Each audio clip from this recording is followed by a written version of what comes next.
Hello friends, कैसे हैं आप सभी। उम्मीद करती हूँ सभी अच्छे होंगे।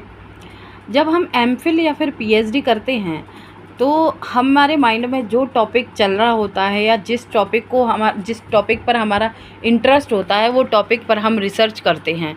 उसमें ये देखते हैं कि क्या चीज़ हो चुकी हैं, क्या चीज़ नहीं हुई हैं। और एक रिसर्च गैप बहुत ज़रूरी होता है किसी भी रिसर्च में या थीसिस वगैरह में। तो जो आपका टॉपिक है उसमें जिस टॉपिक पे आप रिसर्च करना चाहते हैं तो उसमें बहुत सारी चीज़ें होती हैं जिनको ध्यान में रखकर उसे सिलेक्ट किया जाता है और उस पर आपको सिनॉप्सिस बनानी होती है। फिर वो प्रपोज़ल के तौर पे आपको प्रस्ताव रखना होता है। तो जैसे रिव्यू ऑफ लिटरेचर हो गया, तो रिव्यू ऑफ लिटरेचर करने के लिए आप सेंट्रल लाइब्रेरी को विजिट कर सकते हैं।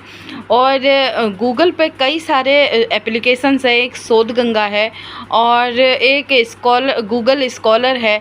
बहुत सारे ऐसे एप्लीकेशन हैं जिसके द्वारा आप अपना टॉपिक को सर्च करें और टॉपिक से रिलेवेंट जो रिलेटिव हो, उस टॉपिक से रिलेटेड जो भी चीज़ हो आप उसको नोट करें, रिसर्च पेपर पढ़ें और जो जनरल लिखे हुए हैं जनरल को पढ़ें, डाउनलोड करें।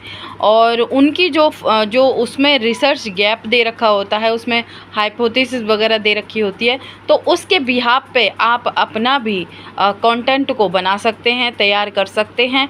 और उसमें बहुत सारी चीज़ें जो होती हैं वो कभी भी सेम नहीं होनी चाहिए, क्योंकि अगर सेम होती हैं तो आपको जिनका पब्लिश हो चुका है उनसे जब आपका वो चेक किया जाएगा तो प्लगरिज्म आएगा।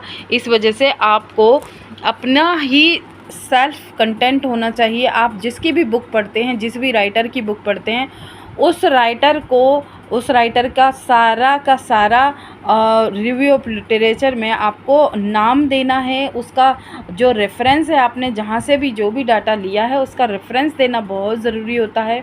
अगर आप रेफरेंस नहीं देंगे, जिसने किसी बुक में लिखा है और उस बुक को आपने एज इट इज लिख लिया और आपने रेफरेंस नहीं दिया, तो आप प्लगरिज्म में आ जाएंगे और आपका जो सिनॉप्सिस है या थीसिस है वो रिजेक्ट हो सकती है।